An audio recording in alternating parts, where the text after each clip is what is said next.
A very common theme on a layout is a prominent viewing area where the main line crosses in front of a town used as its background. The quality of roads and sidewalks can make or break this vision. Even though this layout portrays the 1950s, there are still towns that have this general look. There are lots of pre-made roads that you can buy, but in general they lack the freedom of assuming any unusual shapes and intersections you might need.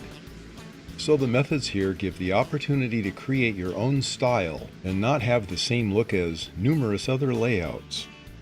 Plus, these methods work in just about any scale, not just HO scale. We will also jump around a bit with some other scenic topics that will give consideration to your layout planning. Our local officer is looking for the car's registration that was frequently on the steering column back in the 1950s. This cop keeps a good eye on cars near the town bank.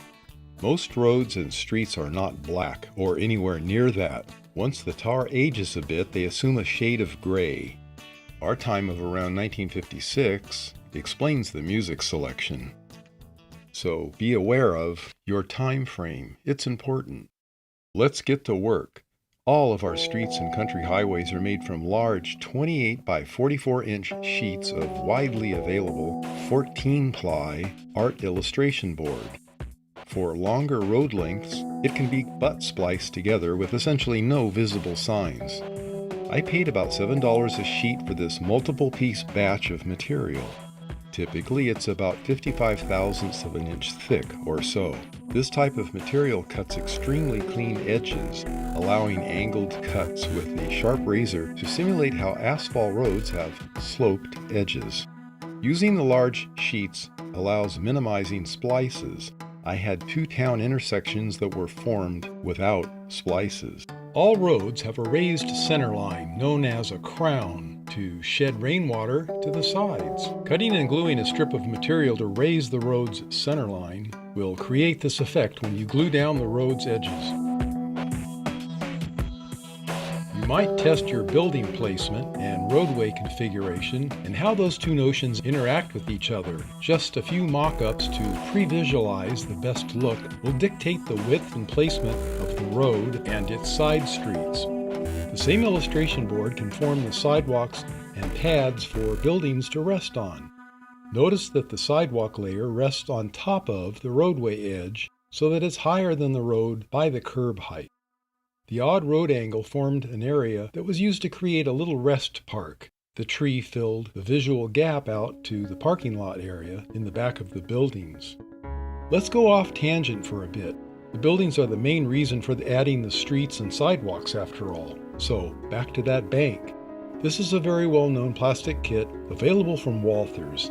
I added the bank's wide First Trust Bank sign just above the second-story windows to disguise the ornate stonework. I wanted the bank to seem a bit modernized, like 1956.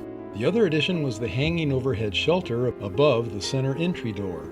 After making this, it occurred to me that water could collect in the overhang with no place to go. No downspouts here.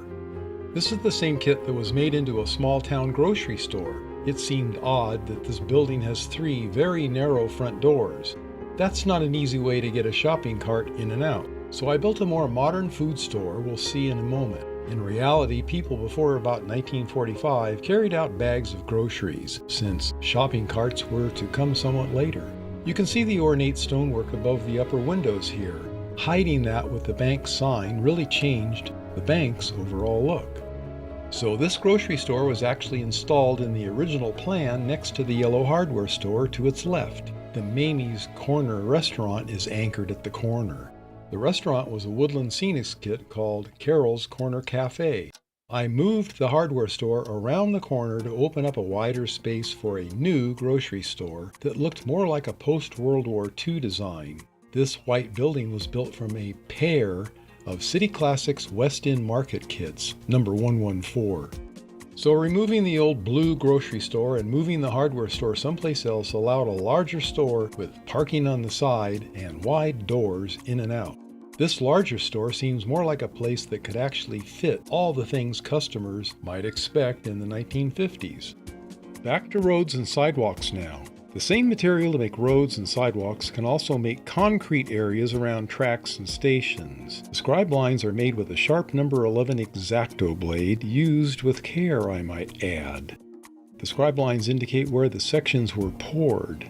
These cut marks just break the surface, and when you add weathering with powdered chalks, the cracks will show up with more clarity. The sidewalk scribe lines are about a half an inch apart. That would represent about 43 inches in HO scale. I use that as my standard to use a 6-inch metal scale as a cutting guide. It's exactly a half an inch in width. The 12-inch long steel scale is the same width. Incidentally, all U.S. speed limit signs before 1958 were black with white letters, not the other way around like today. They could be read clearly at a further distance, especially at night or when the sun is directly in your eyes. The sidewalk in front of my own house has spacing of 38 inches. The walkway in my backyard used 58 inches, so you can have variation in your plans. Pressed fiber soundboard is made from things like sugarcane fibers. I used lots of it that came with a smooth white paper facing